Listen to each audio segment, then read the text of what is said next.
Bonjour Néla. Vous pouvez nous raconter depuis un an, depuis votre victoire à le web, ce qui s'est passé pour vous? Oh là là. De combien de temps vous disposez?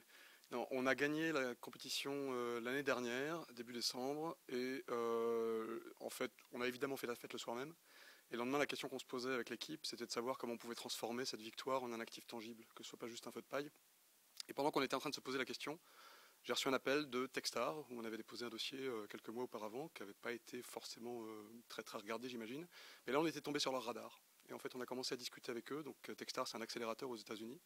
Et on a commencé le process de sélection. Et 2 mois plus tard, on est rentré dans le programme Techstar à Boston, où on a passé en fait la majorité de l'année. Et ça a été une expérience absolument fabuleuse, parce qu'on a rencontré les meilleurs mentors du monde là-bas. Il y a un écosystème qui est juste absolument inouï. Et avec eux, en fait, on s'est rendu compte que le positionnement qu'on avait pris pour QNB, qu'on n'était pas allé tout à fait assez loin. En fait, on s'était arrêté un petit peu trop tôt. On s'était arrêté à un service de visualisation de données pour les grandes entreprises. Et en fait, il fallait aller un cran plus loin et essayer de s'adresser non pas à des entreprises, mais à des individus au sein de ces entreprises. Et non pas avec un service de visualisation, mais avec un service en fait de storytelling autour des données. Donc, on a pris une décision qui était assez risquée à l'époque, qui était de pivoter, comme on dit dans le langage des startups, donc abandonner un positionnement, un business model pour s'adapter. Voilà, c'était une décision qui était compliquée parce qu'il a fallu en fait se décider à abandonner un certain nombre d'actifs qu'on avait constitués, que ce soit commerciaux ou techniques. Et donc on est parti un petit peu de la feuille blanche à nouveau en mars dernier sur ce nouveau positionnement.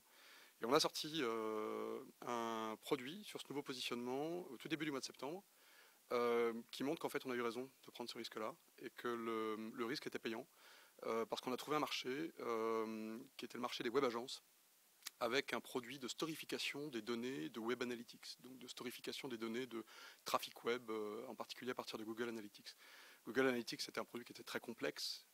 Et Donc somme toute une expérience réussie finalement. alors, fabuleusement réussi, parce qu'en fait, une start-up, dans les phases comme ça, de ce qu'on appelle le product market fit, où elle doit trouver son marché, a besoin de crédibilité.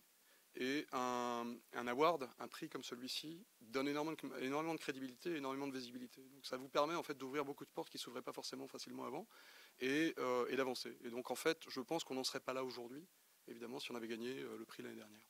Si on n'avait pas gagné le prix l'année dernière. Un petit conseil aux 16 startups en compétition pour finir? Alors le conseil, c'est de travailler énormément le storytelling de leurs produits. On a toujours tendance en fait à expliquer beaucoup ce qu'on fait et pas beaucoup pourquoi on le fait. Et en fait, ce qui est indispensable de faire pour arriver à remporter l'adhésion, que ce soit d'un investisseur ou d'un premier client, c'est d'expliquer le pourquoi plus que le quoi. Merci beaucoup Cyril. Je vous en prie, À Néla. bientôt. Au revoir.